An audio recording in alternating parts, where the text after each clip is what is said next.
le 22. Donc il faudra raccrocher au cours précédent. Voilà. Donc, ce Jean-Paul II, et on va essayer de faire assez bref pour que vous puissiez achever de voir le film, première partie. Voilà. Et combien avaient déjà vu ce film? Combien? Quelques-uns. Donc, je déduis que pour les autres, c'était la première fois. Alors, nous allons continuer plusieurs petits aspects. Donc, nous avons déjà vu l'électrochoc de son élection. Nous avons vu sa belle humanité, labourée par la souffrance de son enfance, son humour, sa compassion. J'avais raconté beaucoup de petites histoires. J'avais vu aussi la fidélité de ses amitiés. Alors, je viens d'avoir un exemple nouveau, puisque j'ai profité de ma mission en Pologne pour lire justement ce beau livre, Journal d'une amitié. Donc, fait par une certaine Wanda Połtawska. Wanda Połtawska. Voilà. Et c'est très très beau de voir à quel point il a été lié comme ça à des amis, à des familles amies. Par exemple, lui, il allait déjà jeune prêtre, toute une semaine par an en vacances avec cette petite famille-là, le papa, la maman et les deux enfants. Et ils allaient bivouaquer, c'est-à-dire marcher toute la journée, du matin au soir, puis on dresse la tente le soir, puis on continue. Et finalement, ils ont trouvé un endroit tellement merveilleux, une petite prairie, près d'un sommet. Pour le traverser, pour y aller, il faut traverser une rivière où on a de l'eau jusque-là, donc en hiver, c'est glacé, et on monte là-haut.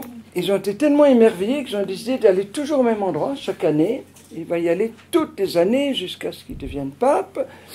Passer une semaine de retraite, de prière, on dit la messe dans la prairie, sous les arbres, adoration du Saint-Sacrement. Et chaque jour, il donne un thème à méditer, une phrase en latin, qu'on doit méditer. Une hymne au Saint-Sacrement, une hymne au Saint-Esprit, voilà, à la Vierge Marie. Et cette petite phrase à méditer, il va la donner à Wanda jusqu'à ce qu'il parte au ciel. Pendant 50 ans, même pape, il va continuer de lui envoyer pour chaque mois, voilà, le 1er, le 2, le 3, le 4 novembre, une petite phrase chaque fois qu'il écrit. Et elle médite sur cette phrase chaque jour et envoie ses méditations à Jean-Paul II, qui les lit et qui les renvoie à Wanda avec ses petites annotations. Et donc là, elle a publié, c'est des pages et des pages,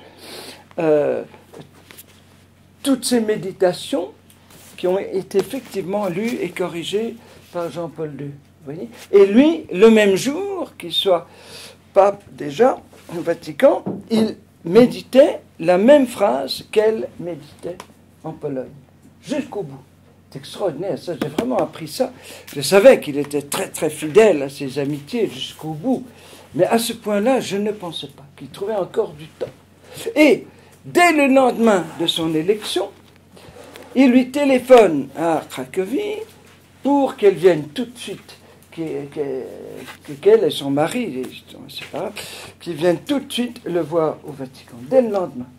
Et 3 jours après son élection, une longue lettre de presque 2-3 pages à la main. Donc 3 jours après être élu, comme il y a le monde entier, toute l'Église à s'occuper, elle trouve le temps d'envoyer une longue lettre de 3 pages. Le mois suivant encore une, le mois suivant encore une, le mois suivant encore une. Et c'est dans cette première lettre en tant que pape qu'il lui dit pourquoi le Seigneur a mis une telle amitié avec elle. Pourquoi est-ce qu'il l'a toujours considérée comme sa sœur Et lui, toujours comme son frère. D'ailleurs, il signe toutes ses lettres, ton frère, voilà. Pourquoi frère et sœur? Parce que il a appris par son mari, mais longtemps avant, qu'elle avait été 4 ans en camp de concentration nazi à Ravensbrück, où elle a failli mourir, comme la plupart. Donc c'est une rescapée, comme l'autre amie dont je vais parler la dernière fois, tante Charlotte, que je connais bien, qui a aussi été 4 ans à Ravensbrück. Et il lui a dit, dès que j'ai appris ça, j'ai compris que tu avais été en camp de concentration en mon nom. C'est moi qui aurais dû aller. Et vous avez vu dans le film comment il a failli être emmené en camp de concentration. C'est moi qui aurais dû être là. Et le Seigneur m'a épargné cette épreuve parce que toi, tu étais là en mon nom. Donc, je te dois une immense dette de reconnaissance. Et je te considère comme ma sœur. Voilà. Et il explique ça clair et net. Il ne lui avait jamais dit ça comme ça, dès qu'il devient pape. Voilà. En disant, on pourra se voir moins souvent qu'avant, évidemment, forcément. Donc, on va trouver une nouvelle intimité, plus en profondeur. Voyez ? Et c'est avec cette famille, cette femme, qu'il va enraciner toute sa théologie du corps, de la sexualité, du mariage, de la famille, dont je vais reparler. Voilà. Parce qu'elle a fondé l'Institut pour la famille en Pologne, et c'était la spécialiste à l'époque dans les écoles, les collèges, universités, de l'éducation sexuelle des jeunes. Voilà. Donc elle avait une grande expérience comme jeune maman. Voilà. Et il lui dit dans une lettre, je te dois presque tout. Et donc, c'est très intéressant d'aller à la source de toute sa théologie du mariage. Ça s'enracine dans cette intimité avec ce jeune couple. Vous voyez ? Ils se baignent ensemble, sont sous la même tente et tout, la petite famille et lui. Voilà. Et alors, il aimait beaucoup qu'elle lui lise des poèmes, de poètes polonais, jusqu'à la fin, jusqu'encore dans la clinique Gemelli, quand il est dans son lit d'hôpital. Elle vient le visiter plusieurs fois et lui lit des poèmes. Et alors, une chose très intéressante que je n'ai pas dit, j'ai oublié de dire ça avant, c'est qu'il avait une faculté incroyable de penser à 2 choses en même temps, et tout autant attentif à chacune. Voilà. Par exemple, elle lui lit à haute voix un poème, et pendant ce temps, il lit un livre de philosophie ou de théologie, tout en écoutant. Et il est capable, après, de résumer ce qu'il vient de lire pendant 1 heure, et capable de répéter le poème qu'il vient d'entendre. Voilà, il n'y a pas beaucoup de gens qui ont cette faculté. Voilà. Déjà bien avant d'être pape, souvent dans les rencontres sur le rôle des laïcs dans l'Église, il participait beaucoup au conseil pontifical pour les laïcs. Eh bien, quelqu'un m'a dit qu'il travaillait avec lui chaque fois. Eh bien, il faisait tout son courrier, tout en étant parfaitement attentif à tout ce qui se passait. Oui, ou bien il lisait un livre de théologie en écoutant tout le monde. Oui. Donc ça lui a été très très utile comme pape, de faire 2 choses à la fois, sans le moindre inconvénient. Voilà. Moi, une fois, j'ai essayé, et ça s'est terminé par une grande humiliation. C'était une réunion à Paris de tous les animateurs du Renouveau en France. Bon, on a ça 1 fois par an. Et puis, c'était une séance où il fallait discuter de budget, d'argent et tout. Ça ne m'intéressait pas beaucoup. Et donc, je commence à lire un bouquin qui m'intéresse pendant qu'ils discutent toutes leurs affaires d'administration. Et puis, à un moment, juste avant, il y avait une question qui avait été posée. Alors, j'avais levé la main pour répondre. Voilà. Et puis, je continuais à lire, mais je gardais ma main élevée, comme ça. Et comme ça, je continuais à lire. Puis, tout d'un coup, j'entends « Daniel Ange, tu as quelque chose à dire ?» Alors, j'ai dit « Non, pardon, c'était pour la fois d'avant. C'était pas pour maintenant. » Donc, moi, je n'ai pas cette capacité, tandis que Jean-Paul II l'avait. Voilà, ça, c'est tout ce que j'ai appris pendant cette dernière semaine dans ce très très beau livre. Des descriptions des paysages incroyables. Et il voulait que jusqu'à la fin de sa vie, elle retourne là, qu'il faut avec un évêque ou un prêtre, célébrer la messe dans cette prairie pour tous ses anniversaires. Anniversaire d'ordination, le 1er novembre d'ailleurs, elle a été ordonnée prêtre à la Toussaint, le jour de la Toussaint. Et voilà. Et alors, quand il se revoyait au Vatican, il disait: comment va tel arbre, ce mélèze, ce bouleau? Est-ce qu'il a toujours ses 4 branches par en dessous? Est-ce qu'on ne l'a pas coupé? Bon, eh bien, écoute, tu iras saluer chaque arbre de ma part, un tel arbre. Il avait toujours en tête cette prairie où il a reçu tellement de grâce. Voilà. Parce qu'il va des journées entières en silence total. Voilà. Bon, alors, nous avons vu ce qu'il a été pour les jeunes, les GMJ et tout ça. Nous avons vu à la messe. C'était à quelle messe avant que je parte en Pologne? C'était... J'ai parlé du Paul de notre temps, de l'apôtre des nations. Et tout le monde n'était pas là. Je n'ai pas mes feuilles avec moi ici, parce que c'était pour l'homélie. Donc cette extraordinaire impulsion missionnaire qu'il a donnée à toute l'Église, vraiment le concept même de nouvelle évangélisation, le mot même, il l'a employé en Pologne dès son 2e voyage, et sa grande lettre Redemptoris Missio, qui est une de ses plus fortes encycliques. C'est un texte extraordinaire que probablement Doudou, la semaine prochaine, va vous... Voilà. Mais c'est incroyable que, alors que le pape traditionnellement reste toujours sur place, eh bien qu'il ait voulu parcourir le monde entier, comme je l'ai dit, 130 pays différents visités, certains visités 5 fois, la France, les États-Unis 5 fois, Bénin je crois 2 fois, voilà, d'autres 3 fois, 4 fois, et donc 104 voyages internationaux.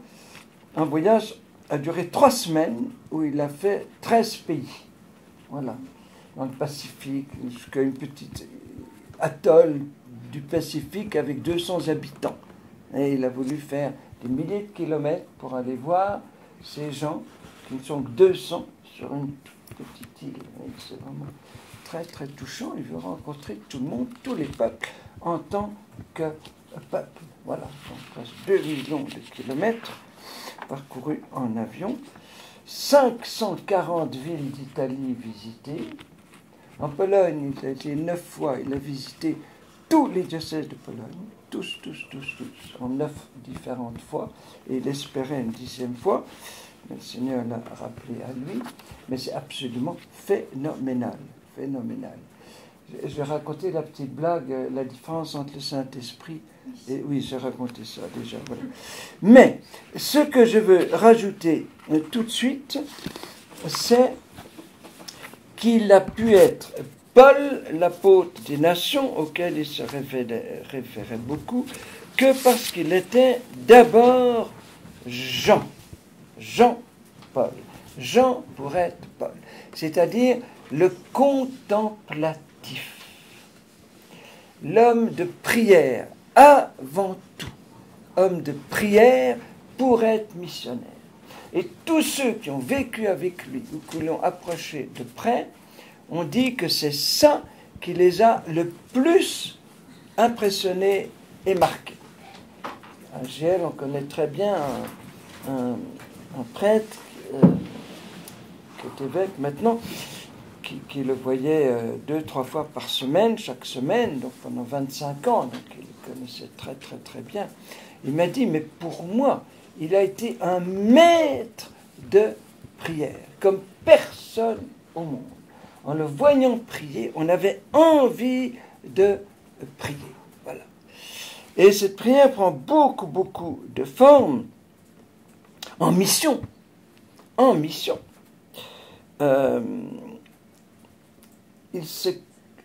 Quand il était reçu dans des grands stades comme ça, des dizaines de milliers de gens, etc., avec des programmes qui ne lui laissaient aucun temps long pour prier, sauf la nuit. des programmes toutes les heures, quelque chose. Alors il s'enfermait dans les toilettes, ou plutôt il prolongeait les toilettes. Parce que s'il disait aux organisateurs, écoutez, maintenant je prends un quart d'heure de prière, il savait qu'on lui dirait, écoutez, Saint-Père, c'est impossible, on vous attend, c'est pas possible, pas possible. Tandis qu'on ne peut pas lui refuser d'aller aux toilettes. Alors il disait, voilà, j'ai besoin d'aller aux toilettes. Alors on est forcé d'accepter, évidemment. Et il en profite pour rester plus longtemps, pour être tout seul et prier. Moi j'ai souvent fait ça aussi, durant des rassemblements, donc je comprends ça. Et un jour il avait laissé la porte de la toilette légèrement ouverte, enfin là où il y avait les lavabos. Et Stanislav arrive, parce qu'il est en retard et tout. Il reste longtemps. Elle regarde par la fente et le voit appuyé sur le lavabo, comme ça, avec son chapelet en main, en train de prier. Voilà. Et il y avait une consigne pour les organisateurs de ces voyages, parce que c'était très très organisé depuis des mois à l'avance, que sur son passage, là où il va passer, il faut qu'il n'y ait aucune chapelle ou église sur son passage. Parce que dès qu'il voit une chapelle, il est comme happé, il se précipite, il ouvre la porte et va adorer, et puis plus moyen de l'arracher à son adoration. Donc, pour éviter ce problème, on disait, faites-le passer par des couloirs, par exemple dans un couvent ou une loge, sans chapelle sur le chemin. Alors, on lui faisait un oratoire, d'habitude à côté de sa chambre à coucher. Voilà, il ne peut pas vivre sans Jésus présent dans l'Eucharistie. Il y a un petit oratoire. Mais surtout pas d'autres chapelles. Voilà. Ne fait pas sans péché. Vous voyez ?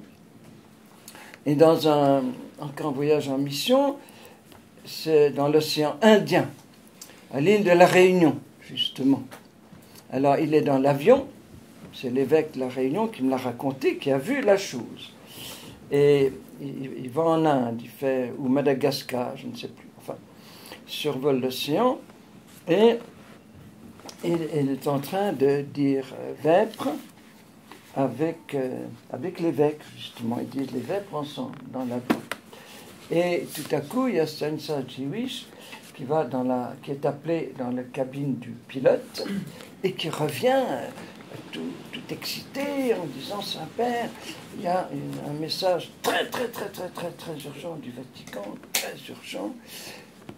Alors il dit, mais est-ce que c'est vraiment tellement urgent? Oui, Saint-Père, il faut vraiment lire tout de suite, c'est très urgent. Bon, alors commençons par continuer nos vêpres. Mon âme crie vers le Seigneur, etc. D'abord le Seigneur, toujours. Voilà, toujours. Est-ce que j'ai déjà raconté ces histoires? Non, c'est en Pologne que je les ai racontées. Alors, voilà. Ou bien, quand il était encore évêque de Cracovie, il allait toutes les semaines à l'université catholique de Lublin, où j'ai fait un enseignement il y a juste une semaine aujourd'hui, donc pendant 30 ans. Et chaque semaine, il allait faire une journée de cours. Voilà, même évêque, même cardinal, il a resté.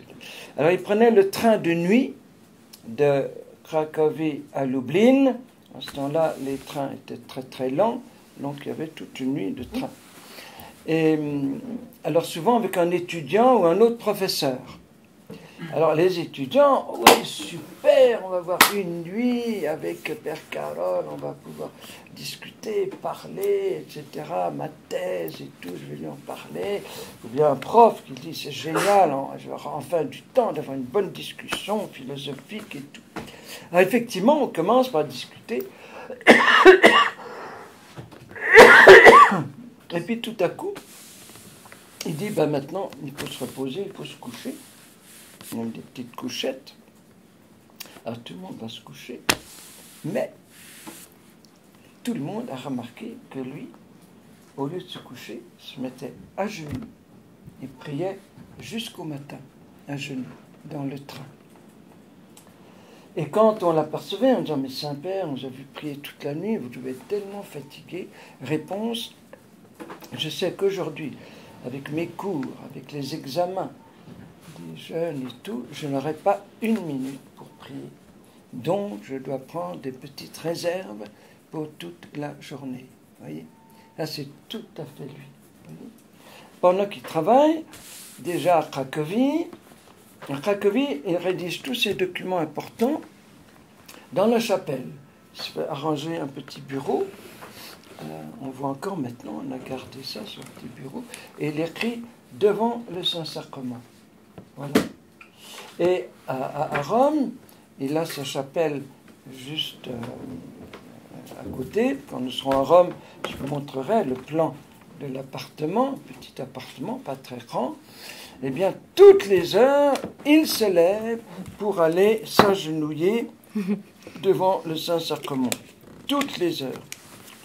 Quand il vient à Rome, avant d'être pape, comme il est cardinal, il doit souvent venir à Rome, eh bien, il loge chez son ami, qui deviendra cardinal plus tard, Descours, qui vient de partir au ciel il y a quelques semaines. Voilà. Et alors, Descours a remarqué que, quand il est à Rome, il passe des nuits entières prosterné à terre, les bras en croix. Et comme le sol est en marbre, c'est-à-dire très froid, Descours a eu peur qu'il attrape mal, et donc a fait mettre un plancher, des planches, dans sa chambre. Voilà. Et donc il passe des nuits entières, les bras en croix. Et quand il y a eu la guerre du Golfe qui a éclaté, le président des États-Unis l'a appelé au téléphone pour le prévenir en direct de la déclaration de guerre.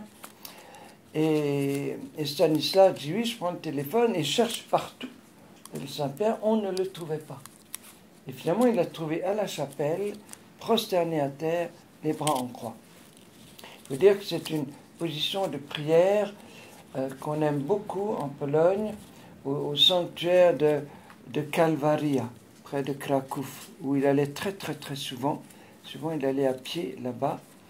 Et donc, tout le monde se met dans les prairies, il y a des grandes prairies, et tout le monde prie les bras en croix à terre, comme ça. C'est très beau. C'est à Lourdes, jusqu'à il y a 20 ans, devant la croix, tout le monde priait les bras en croix. Il faisait son chapelet, les bras en croix. Et voilà. Ou bien encore, pendant ces voyages, il n'a jamais manqué une seule fois le chemin de croix. Vendredi. Jamais. Un jour, il est en Suisse, dans le monastère bénédictin de Engelberg.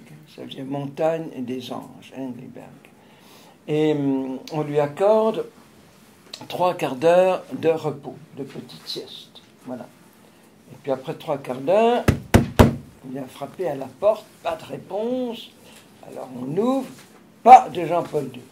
La panique, tout de suite la police est prévenue, les hélicoptères arrivent et tout. Parce que souvent dans ces voyages, il y a des menaces d'attentats. Souvent, peut-être pas pour la Suisse, mais dans certains pays. Donc on doit faire très attention. Et alors on le retrouve paisiblement, en train de faire son chemin de croix.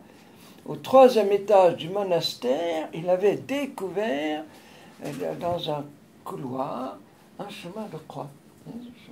Il était vendredi, 3 heures.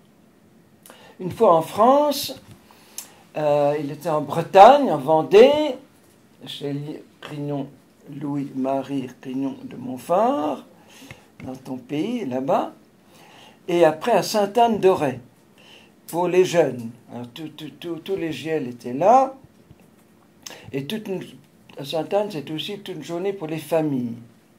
Et il est rentré le soir, épuisé, à Tours, à la ville de Saint-Martin. Il logeait chez des dominicaines. Et alors il dit à l'évêque, qui l'a raconté après, il était 8 heures du soir, épuisé, conduisez-moi à la grande chapelle que je vois là-bas, et laissez-moi là-bas pendant 1 heure. Alors l'évêque lui dit, mais Saint-Père, elle est fermée, les dominicaines prient dans un petit oratoire parce qu'elles ne sont pas nombreuses. Vous avez une chapelle à côté de votre chambre. Non, la grande chapelle, la grande. Alors les dominicaines paniquent, elles vont vite donner un coup de balai et tout, et tout, et tout. Et puis il dit à l'évêque, revenez dans 1 heure. Et il revient dans 1 heure, et qu'est-ce qu'il voit? Jean-Paul II à genoux, à la dernière station du chemin de croix. Il n'y avait pas de chemin de croix dans son oratoire, il était sûr qu'il y en aurait dans la grande chapelle. Hop! Alors qu'il était déjà épuisé, et que le lendemain, il va encore aller à Reims et tout. C'était voilà. Ou bien en Côte d'Ivoire, avec le président Houphouët-Boigny, ils sont en hélicoptère pour aller à Yamoussoukro, et puis tout à coup, il dit au président de la République, eh bien maintenant, nous allons dire ensemble notre chapelet. Voilà, le chapelet en hélicoptère. Vous voyez, même chose en allant en Suisse à un endroit, à l'ermitage de Nicolas de Flue. Vous voyez. Et un jour, c'est en Italie, il y a un immense orage qui va arriver, et c'est très ennuyeux parce que toute la foule est dehors, l'hôtel est dehors, il n'y a pas de toit au-dessus de l'hôtel, ça va être la catastrophe. Est-ce qu'il faut tout changer pour dire la messe dedans? Mais alors les gens ne vont rien voir, gros problème. Et alors il se met à genoux dans la sacristie, à prier, et en quelques minutes, tout le ciel qui se dégage, le soleil qui arrive, voilà. Ou bien pour l'action de grâce. Vous m'arrêtez si j'ai déjà... Vous m'arrêtez dès que j'ai déjà dit une histoire, vous me stoppez.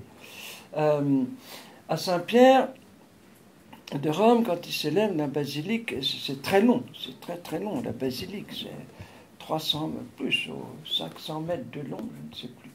Et donc, après la messe, il repart, et normalement, il rencontre, dans un petit coin de la basilique, les évêques, les chefs d'État, les ministres qui sont là, enfin les personnes un peu importantes. Voilà. Et alors, un jour, il va très très lentement. Alors, le cérémoniaire qui lui dit, Saint-Père, toutes les personnalités vous attendent, on peut peut-être aller un peu plus vite. Et lui qui répond, allons un peu plus lentement. Ça permet de prolonger notre action de grâce. Voilà. Jésus avant les chefs d'État. Voilà. Donc, on va d'abord être en action de grâce. Voyez. Et souvent, surtout vers la fin de sa vie, on l'entend murmurer. Quand il marche, quand il... Tout le temps, on entend... C'est des petites prières vocales qu'il est en train de dire. Vous voyez? Pas très fort, mais c'est toujours des petites prières.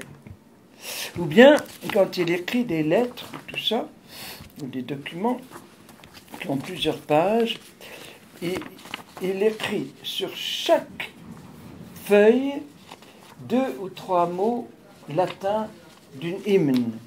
Veni Sancte Spiritus, emite celitus, etc. Ave Maria Stella, Dei Mater Alma. Et ces secrétaires doivent connaître toutes ces hymnes parce que ça remplace les pages 1, 2, 3, 4, 5.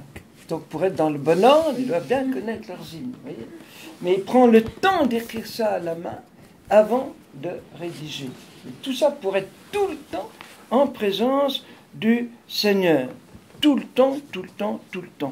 Vous voyez, un jour, il y a une femme possédée par le démon sur la place Saint-Pierre et qui crie, sa voix est tellement forte qu'on l'entend sur toute cette immense place, sans micro.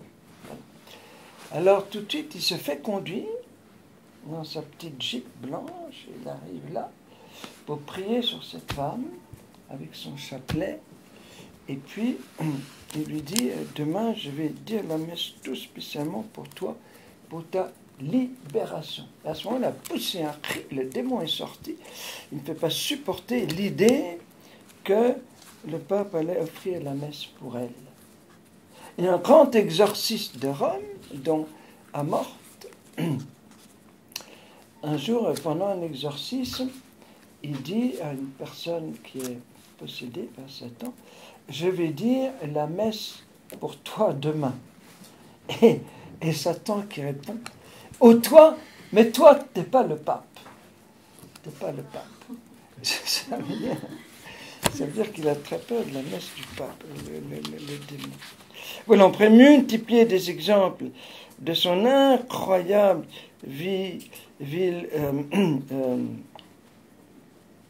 ah oui, je me suis aussi son dernier vendredi saint, parce que le vendredi saint, il préside toujours un grand chemin de croix à travers les rues de Rome qui se termine au Colisée.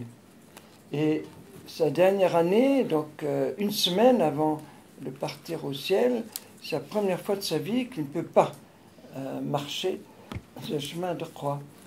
Et il a permis que la télé, un instant, le prenne en vue, que toute la foule le voit aussi en prière.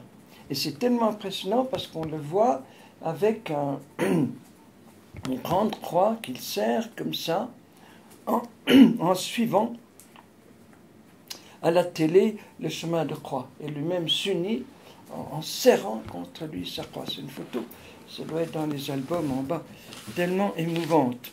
Mais je parlerai de toute sa passion, de toutes ces terribles souffrances de fin d'année, de fin de vie, en début avril, pour l'anniversaire de son départ au ciel, le 2 avril. J'en parlerai à ce moment-là. On ne va pas faire ça aujourd'hui. Voilà, donc cette vie de prière.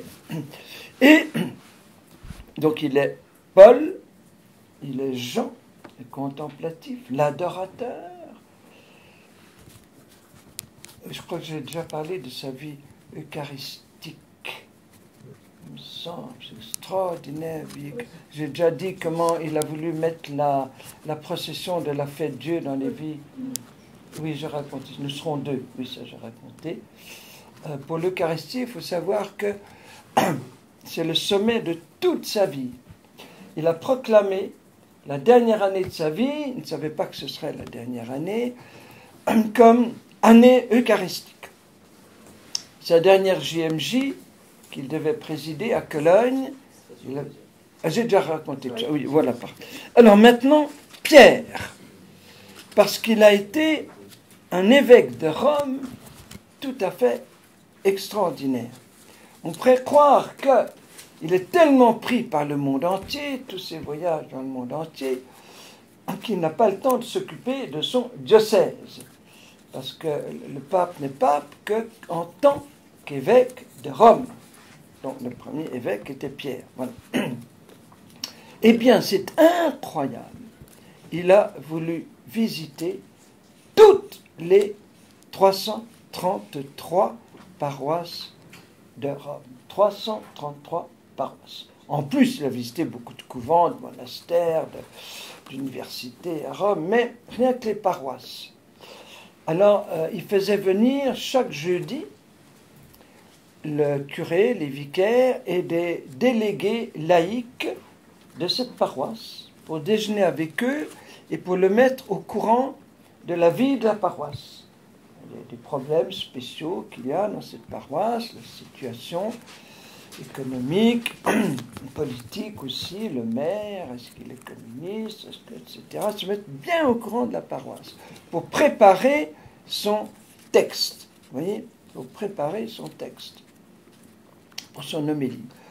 Et puis, il vient le dimanche matin, très tôt, commence par confesser. Il confesse dans la paroisse. Et puis, la messe. Et puis après, rencontre avec les jeunes. Et puis, l'après-midi, il va visiter des malades qui n'ont pas pu venir à la messe, qui sont trop malades. Voilà. Il s'intéresse à chacun. Et souvent, après, il téléphone au curé. Comment va tel malade? Est-ce qu'elle a reçu tel médicament que je lui ai fait envoyer? On se demande comment il trouvait le temps de s'occuper de manière tellement personnelle. Oui, c'est incroyable. Alors, à la fin de sa vie, où il ne fait plus marcher, il ne fait même plus aller dans les paroisses, et il lui restait encore 7 paroisses, je crois, à visiter. Et du coup, il a organisé que ce soit toute la paroisse, tout le monde, tous les habitants, les 2, 3, 4, 5 000 habitants de la paroisse, qui viennent tous dans les jardins du Vatican, et il les recevait au Vatican. Voilà. Et donc, toutes les paroisses, même ces dernières-là, ont été visitées. Oui, c'est impressionnant. Voilà. Mais il faut dire que, oui, rien qu'à Rome, il a fait 740 visites. Allez voir, comme je viens de dire, des instituts. 740. C'est sidérant. Voilà. Alors aussi, comme évêque de Rome, comme successeur de Pierre, comme Jésus l'a dit à Pierre, tu dois affermir tes frères dans la foi. Il a toujours pris ça très très au sérieux. Alors, il y a une somme fabuleuse d'écrits.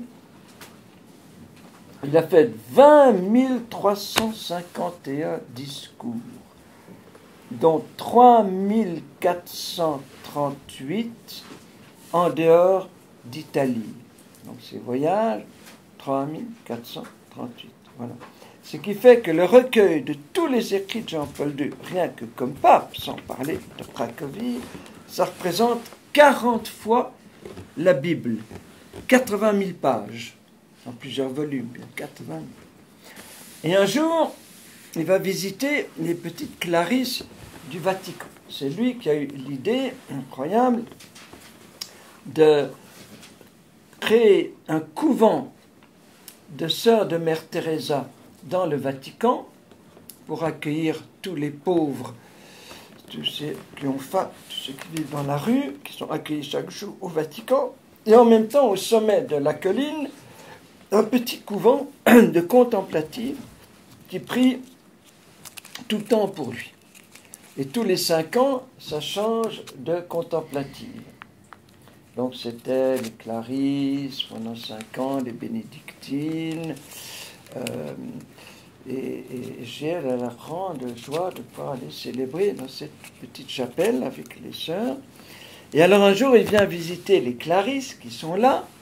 Il aimait bien venir à l'improviste, sans prévenir personne. Tout à coup, il est là, il sonne à la porte, comme ça. Hein. Comme ça, il voit les choses comme elles sont. Voilà. Et alors, il dit à un moment, mais dans votre bibliothèque, mais qu'est-ce que c'est que tous ces volumes? Alors la sœur dit, mais Saint-Père, ce sont vos écrits, ce sont vos discours. Quelle barre lire tout ça. Voilà. Il dit que ça doit être ennuyeux, tous ces discours. Donc il y a 54 volumes en 80 000 pages. Voilà. Et puis, il va y avoir toutes ces audiences, il va beaucoup développer ce que Paul VI avait déjà commencé, ces grandes audiences du mercredi. Donc le rendez-vous avec le peuple de Dieu où tout le monde peut venir, c'est ouvert à tout le monde, des petites fêtes du peuple de Dieu, et chaque fois il y a 40, 50 pays différents, donc ils parlent plusieurs langues, etc., etc., etc. Et donc il va avoir 10 000 de ces audiences, 1000, oui, attends, j'ai un petit, oui, non, pardon, 1500 audiences privées, 1160 audiences publiques et 10 000 audiences avec des évêques, des rencontres avec des évêques. Ça fait qu'il y a en tout 19 millions de pèlerins qui sont venus à ces audiences. Donc non seulement il va vers le monde entier, mais le monde entier vient vers lui, à Rome. Et en tant qu'évêque de Rome, il rencontre tous les évêques du monde entier, chaque semaine, 1 ou 2 groupes. Alors on regroupe les évêques par groupe de 10 ou 12, pour ne pas être trop nombreux. Et donc, par exemple, la France, il y a 6 régions apostoliques, donc il reçoit les évêques de France en 6 fois, en 6 petits groupes. Vous voyez, toutes les semaines, il célèbre la messe avec eux le matin, il déjeune avec eux, il y a une rencontre avec les 10, 15 évêques tous ensemble, et puis un petit moment avec chacun en particulier aussi. Donc ça lui prend beaucoup de temps.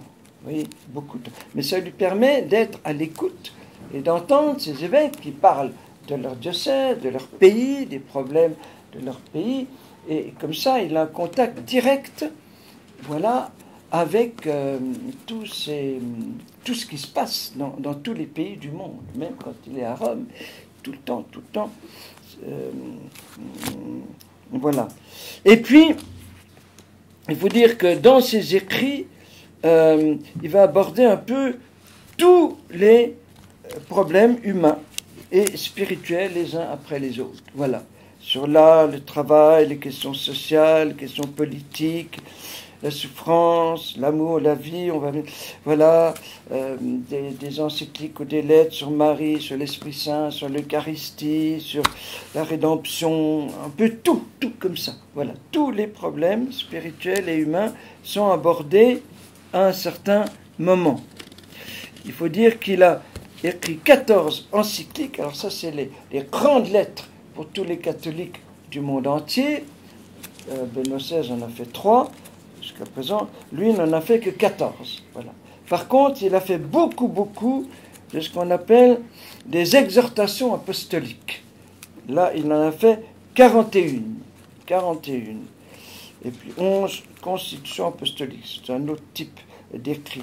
Mais surtout, il a été le premier pape à écrire une autobiographie où il participait, publier des poèmes, même pas, et il écrit encore des poèmes qu'il publie. Voilà, ce qui ne s'était jamais vu. Ou bien des interviews directement avec un journaliste. Et ça, c'est tout à fait nouveau dans la vie des papes. Benoît XVI a continué comme ça. C'est très risqué parce qu'on improvise. On pose une question, tu réponds. Voilà, donc c'est facile de faire une petite erreur, une gaffe. Voilà. Mais donc ça, c'est une grande nouveauté. Voilà. Et surtout, c'est lui qui a voulu ce fameux catéchisme de l'Église catholique auquel ont travaillé les 4-5 000 évêques catholiques du monde entier qui ont tous travaillé pendant 6 ans sur ce texte. Voilà. Et il revoyait, c'était envoyé à tous les évêques, ils faisaient leur correction, ça repartait, ça revenait tout le temps pendant 6 années, et il a suivi ça de très près. Vous voyez ? Voilà. Ça, c'est un peu Paul, Jean et Pierre. Ça va ? Pas de questions ? On va aborder un dernier aspect. Ah oui, pour Paul, oui, j'ai oublié de dire, il y a un très beau mot de Catherine de Sienne du XVe siècle. En ce temps où nous avons le plus grand besoin de lumière, Seigneur, je te demande de ressusciter un Paul qui illumine le monde. Voilà. Je pensais que c'était Jean-Paul II. Et il disait aussi, chaque voyage est un authentique pèlerinage au sanctuaire vivant du peuple de Dieu. Voilà, je ne vais pas seulement dans des lieux de pèlerinage, mais le peuple rassemblé, c'est un sanctuaire. C'est comme une grande église constituée par le peuple de Dieu. Et un des mots qui me touche le plus de lui, c'est en Azerbaïdjan. En Azerbaïdjan, où il s'élève la messe dans un petit stade comme ça, et il a ce mot extraordinaire, je veux crier Jésus jusqu'à mon dernier souffle. Je veux crier Jésus. Alors que déjà à ce moment-là, il respire très mal. On entend, c'est quelques mois avant de partir au ciel. Voilà, je veux jusqu'à mon dernier souffle. Et à propos de mission, c'est très intéressant pour la Suisse, parce qu'il devait choisir entre un grand rassemblement de tous les pays d'Europe centrale qu'il aimait tellement, Autriche, Slovaquie, Tchéquie, Slovénie, Pologne, Hongrie, tout ça au sanctuaire marial de Mariazell, le grand sanctuaire d'Autriche, et avec les chefs d'État et ministres de tous ces pays, pour consacrer l'Europe à Marie. Vous voyez ? Et il aurait immensément aimé aller là. Mais, vu sa santé, les médecins ne lui ont pas permis de faire 2 voyages ce mois-là. Et l'autre voyage, c'était, une semaine après Mariazell, les jeunes de Suisse, à Berne. Tu étais là peut-être à cette rencontre à Berne, non? Non, non, tu étais trop jeune, je pense. Attends, pardon, oui, tu étais là, pardon Claire. Pardon. Et des Pyrénées aux Alpes, tu étais là à Berne. Eh bien ça, j'ai trouvé ça très beau, vous voyez, parce que toutes ces sympathies, il aurait suivi son désir humain, il aurait préféré Mariazell, voilà, c'est sûr. Mais il a senti que la jeunesse, ça passe avant tout. Et avec tout ce que vit de difficile de dur l'Église en Suisse, il a dit l'urgence c'est là. Donc entre les deux, j'ai choisi Berne.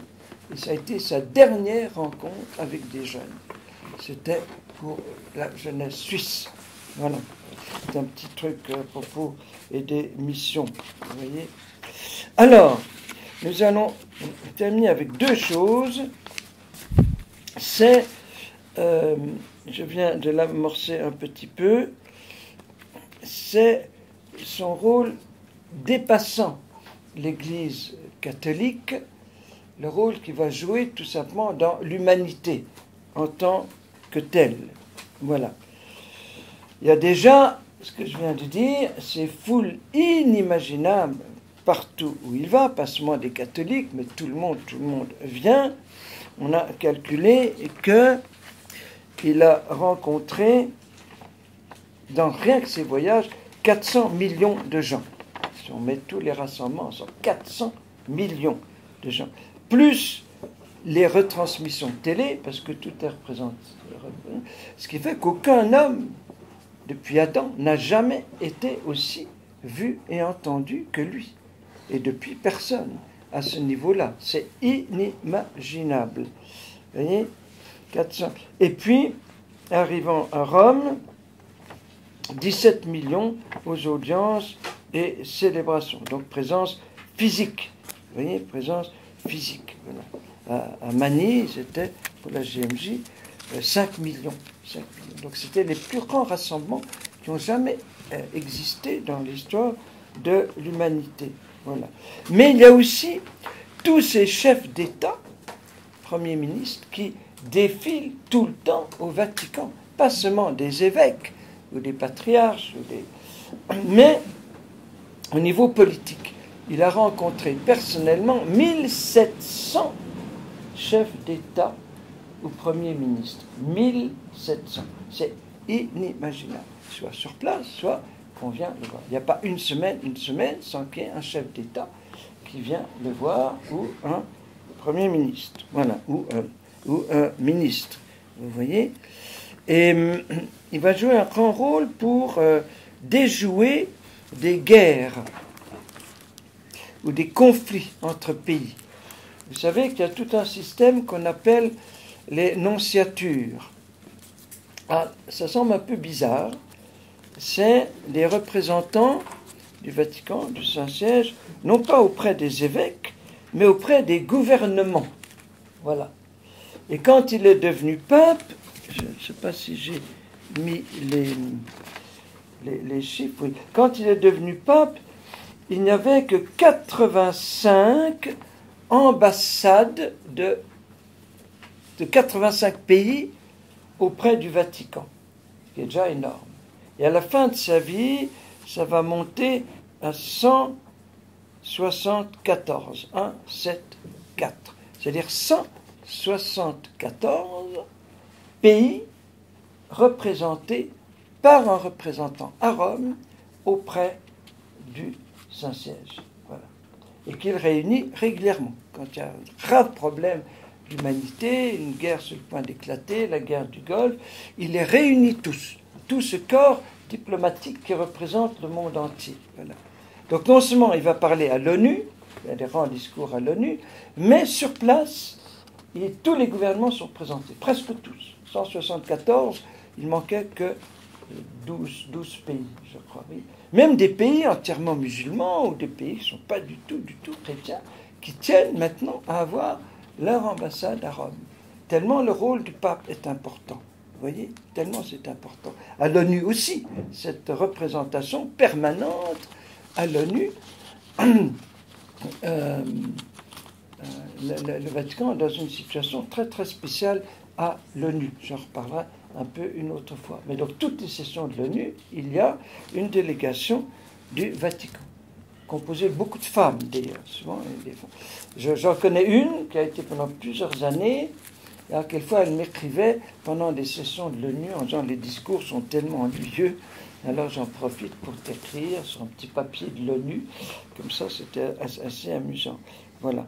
Et alors, ces nonces, dans ces différents pays, justement, donnent le sens que le pape donne à la vie, à la famille, etc. Ils deviennent sur place auprès des différents gouvernements, des défenseurs de la vie. Un jour, il y a eu une guerre qui a été sur le point d'éclater entre le Chili et l'Argentine. Voilà. Eh bien, ce sont les nonces, les deux nonces, qui ont réussi à ce qu'il n'y ait pas de guerre. Voilà. À faire un pacte de paix entre les deux pays. Une autre fois, c'est l'Angleterre et l'Argentine qui sont en guerre. On appelait la guerre des Malouines, pour des petites îles. Mais c'était une vraie guerre, avec des bateaux de guerre anglais qui allaient bombarder les Argentins et tout. Tout de suite, il annule tout son programme, qui est fait des mois à la fois, et dit, je vais aller tout de suite en Angleterre et en Argentine, l'un après l'autre. Voilà. Il débarque en Angleterre à Londres, et tout de suite après, il va en Argentine, et il est tellement percutant qu'il réussit à obtenir un traité de paix entre les deux pays, qu'on arrête la guerre. Voilà. L'homme de la paix. L'homme de la paix qui apporte la paix au monde. Voilà. Et d'ailleurs, c'est pas pour rien qu'il y aura à son enseignement, je crois que j'ai déjà dit ça, 200 chefs d'État. Les premiers ministres, 200. Tout ça. Le monde entier qui voulait être là. Voilà. Et ça touche aussi à ce qu'on vient de vivre, on va en parler à midi, à cette grande rencontre des représentants de toutes les religions du monde à Assise. Il y a juste 25 ans cette année. C'est pour ça que Benoît XVI y est retourné, parce que c'était le 25e anniversaire. Alors ça a été très très très critiqué, terriblement critiqué, surtout par les traditionalistes, intégristes, en disant ça va donner l'impression que toutes les religions se valent, on va voir le pape au milieu de ces bouddhistes, musulmans, hindouistes, ça va donner l'impression, voilà. Donc il savait les risques qu'il prenait, mais il a dit, aujourd'hui, il faut que tous ceux qui ont le sens d'une transcendance, d'une divinité, d'un Dieu, eh bien, fassent un pacte pour la paix dans le monde, dans le monde. Et pour pouvoir condamner absolument, de la manière la plus forte qui soit, toute violence faite au nom de Dieu. Voilà. Donc l'islam intégriste qui tue, qui massacre au nom de Dieu. Vous voyez. Et Benoît XVI vient de refaire cette condamnation très nette. Mais ce qui est extraordinaire, c'est que ils sont partis en train d'abord, en petit train, voilà, une journée assise, une journée de jeûne, et c'est qu'il n'y avait que le pape, le seul dans le monde, qui pouvait, comme aujourd'hui, inviter, convoquer, car c'est lui qui invite, et tout le monde répond. Toutes les religions ont répondu, tout, voilà. Il a toujours mis à côté de lui, d'ailleurs, le patriarche de Constantinople, orthodoxe, pour ces rencontres, encore maintenant. Vous voyez. Et donc, ce sens de toute l'humanité, de la paix dans le monde, dans la paix dans le monde. C'est pour ça aussi qu'il n'a pas peur d'aller dans des régions très, très dangereuses. Par exemple, en Amérique latine, il y a beaucoup de guerres civiles, au Nicaragua, Salvador, etc. Tout le monde lui dit, Saint-Père, n'allez pas, vous allez être tué, vous allez être tué. Et lui, ben, ça fait rien, je serai tué, mais je dois aller. Et alors, la sécurité du Vatican lui impose de porter là-bas un gilet pare-balles, parce qu'on sait qu'il y aura des tentatives pour le tuer. Voilà. Vous comprenez, pare-balles, pour empêcher les balles de le tuer. Et que tous ceux qui l'accompagnent aient un gilet. Et Jean-Paul lui a absolument refusé. Il dit pas question. Nous allons là comme des ambassadeurs de la paix. Et il refuse les... Si quelqu'un de mon entourage veut un pare-balles, il ne m'accompagnera pas. Nous sommes entre les mains de Dieu et Dieu nous protégera. Quel courage, voilà. Si nous étions entre nos propres mains, nous serions déjà perdus. Voilà. Pour le Nicaragua, nous devons y aller, même si cela ne débouche pas sur une grande réussite. Cette Église a besoin d'être fortifiée. Dans ce moment très critique, je dois y aller maintenant. Ou bien, on dit, n'allez surtout pas au Mexique. Je n'ai pas un secrétariat d'État qui organise ces voyages pour me dire quels sont les problèmes, mais pour résoudre les problèmes. S'il y a des problèmes, il faut les résoudre. Voilà.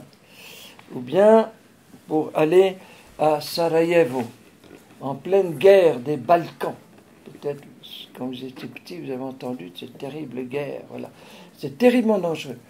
Et la secrétaire d'État, qui est l'organisme chargé, entre autres, de la relation avec les pays, avec les États, la diplomatie du Vatican, eh bien, ne voulait pas qu'il aille. Alors il fait organiser tout son pèlerinage par d'autres gens.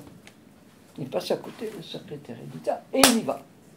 Et c'était effectivement très dangereux, des fils de fer barbelés, il y avait des bombes qui ont éclaté, mais il s'est confié à Marie de Medjugorje, reine de la paix. Vous savez qu'il aimait beaucoup Medjugorje. Il avait fait venir dans sa chapelle du Vatican un peu de terre de Medjugorje avec une plante de Medjugorje qui fait baiser souvent cette terre. Et on a publié récemment beaucoup de petites cartes postales à des amis polonais ou autres en disant je vais chaque jour intérieurement en pèlerinage à Medjugorje. Je m'unis à tous les pèlerins qui sont là-bas. Et un jour, la sœur Emmanuelle à Medj qui voit un prêtre italien qui marche avec une paire de chaussures, comme ça. Mais il a ses chaussures à lui, mais il se promène avec des... Alors, sœur Emmanuelle lui dit, mais qu'est-ce que tu fais en portant une deuxième paire? Elle dit, ben voilà, juste avant de venir, j'ai pris le petit déjeuner avec Jean-Paul II, et je lui ai dit, tu sais, Saint-Père, je pars pour Medj. Ouh, tu pars pour Medj. Alors, et elle est allée chercher une paire de chaussures. Elle dit, ben voilà, je veux que tu me ramènes mes chaussures, comme je ne peux pas y aller personnellement, que tu me ramènes les chaussures avec de la poussière de Medj dessus. Des gestes d'enfant, comme ça, c'est tellement touchant, tellement... Il n'a pas peur de montrer son affection, son amour. Et quand il est venu à Sarajevo, qui était à 100 km de Medj, il a envoyé 30 personnes en pèlerinage pour prier à Medj pendant que lui, pour dire la messe à Medj, pendant que lui disait la messe dans le stade de Sarajevo. Comptant sur la protection de Notre-Dame de la paix. Vous voyez, il y a tellement de... Et c'est dans ces voyages qu'il va beaucoup crier au nom de tous les peuples pauvres, de toutes les... Quand il va en Sicile, où il y a de cette terrible mafia, il va crier, ceux qui sont tachés de sang humain en répondront à la justice de Dieu. Levez-vous, pas de place pour la lâcheté, etc. Voilà. Et la mafia va se venger en mettant une bombe à Saint-Jean-de-Latran, qui est sa cathédrale à Rome. Et dans le lendemain, le clocher qui est détruit, pour se venger de sa parole. Vous aurez du sang sur les mains, vous devrez répondre au jugement de Dieu. Vous voyez, c'est vraiment le prophète. Vous voyez, ayant vécu dans un pays qui a dû beaucoup lutter pour sa liberté, la Pologne, un pays exposé aux agressions de ses voisins qui l'ont envahi, j'ai compris profondément les pays du tiers-monde, les pays pauvres, cet autre type de dépendance, surtout économique. J'ai compris ce qu'est l'exploitation et je ne peux mettre de côté les pauvres, les déshérités, les opprimés, les marginaux. Un jour, il arrive en Amérique latine et il doit rencontrer des paysans sur les plateaux du Pérou. Et on lui a préparé un discours d'avance. Et il lit le discours la veille, déchire tout et passe la nuit à faire un tout autre discours pour ces jeunes paysans. Il a vu que c'était un discours qui n'était pas du tout adapté et il a tout refait pendant la nuit. J'ai appris ça il y a une semaine. Voilà. Voilà. La guerre, c'est une aventure sans retour, qu'aucun gouvernement n'aille jamais jusqu'à charger d'armes les fragiles épaules d'un enfant. Les enfants sont sacrés, jamais plus les uns contre les autres. C'est au moment de la guerre du Golfe. Voilà. À l'ONU, de vos mains, laissez tomber les armes à la main, c'est impossible d'aimer. Nous poussons le cri de l'humanité, ça suffit. Au nom du Seigneur, nous crions, arrêtez. Voilà. C'est vraiment le prophète qui crie pour la paix dans le monde. À Vilnius, l'homme est faible quand il est victime, mais il est plus faible encore quand il est oppresseur. Quand l'homme opprime, persécute, ça montre qu'il est plus faible encore. Voilà. À Sarajevo, Dieu jugera l'humanité sur ce qui se passe sous tes yeux. Pendant la guerre des Balkans, qui se livre à des exactions, donc des volées, pillées, aura à répondre devant Dieu. Les États n'ont pas le droit à l'indifférence. Leur devoir, c'est de désarmer l'agresseur. Ici, ce n'est pas autre chose qu'un génocide. Tout le monde le sait, tout le monde le voit. Personne ne pourra dire plus tard « je ne savais pas ». Les églises ne peuvent pas se taire. Ils entendent le cri « qu'as-tu fait de ton frère ?» Le nombre de cris comme ça dans ces discours, c'est impressionnant. Vraiment, il s'est dressé comme un prophète. Ou bien pour l'esclavage, quand il va dans l'île de Gorée, au Sénégal, de là où partaient ces millions de pauvres esclaves noirs pour Haïti, pour le Brésil. Je suis venu écouter le cri des siècles et des générations d'Africains esclaves, rendre hommage à toutes ces victimes inconnues. Voilà. Ou bien encore, moi, Jean-Paul II, j'élève ma voix suppliante. Je ne peux pas me taire quand mes frères d'Afrique sont menacés. Je me fais ici la voix de ceux qui n'ont pas de voix, la voix des innocents qui sont morts. L'eau, le pain leur manque. Je ne peux pas me taire. Voilà. Il essaie de secouer la conscience de l'humanité. Et quand on a essayé d'interdire, enfin de supprimer la délégation du Vatican à l'ONU, il y a eu un moment très très critique où l'ONU voulait, ça touche au point suivant d'ailleurs, l'ONU voulait imposer à tous les pays du monde toutes ces aberrations du mariage de personnes homosexuelles, des familles monoparentales, des enfants adoptés par des homosexuels, et tout. Et c'est la délégation du Vatican, entre autres une femme africaine, qui était à la tête de la délégation du Vatican, une femme du Nigeria, qui a fait un tel vibrant plaidoyer de défense de la famille, du sens de la femme et tout ça, que l'immense majorité des pays d'Afrique, d'Asie et d'Amérique du Sud ont voté contre ces choses-là et se sont rangés à la position du pape. Voilà.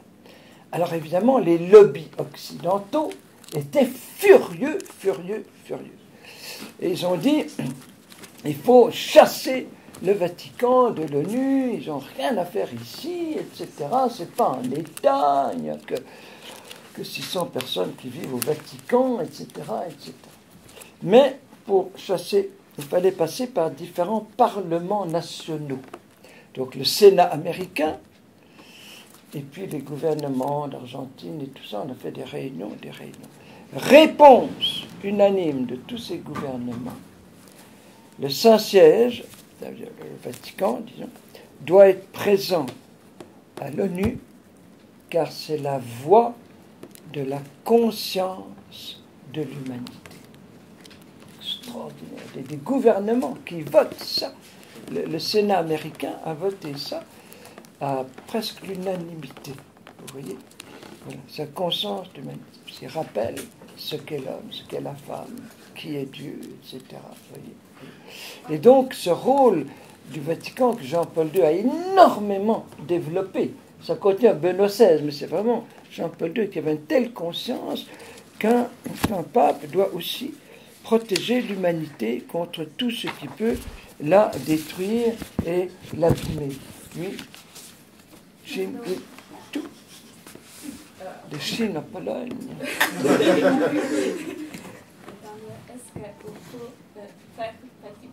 Oui, bien voilà. Mais je voulais qu'on voit le film. Alors, il y avait un dernier point que je voulais voir. Donc, si on fait une pause, c'est pas la peine de se retrouver. Il reste combien du film à voir? 1 heure. Il n'est pas encore arrivé. Ah oui. Vous êtes arrivé à quel moment du film? Il n'est pas encore arrivé. Je sais pas, on a regardé 2 heures du film. On est au moment où il y a des grèves. Sur 3 heures. Il y a des grèves. Oui, la manifestation Il y a un avion qui voulait... Bon, alors, là, il faut qu'on choisisse. Alors, peut-être que je peux faire, avant l'émission, parce que c'est important, tout son rôle par rapport à la vie, la sexualité et la famille. Donc, peut-être on va essayer de remettre la dernière semaine, et du coup, ça permet d'achever le film maintenant. Hein? Parce que là,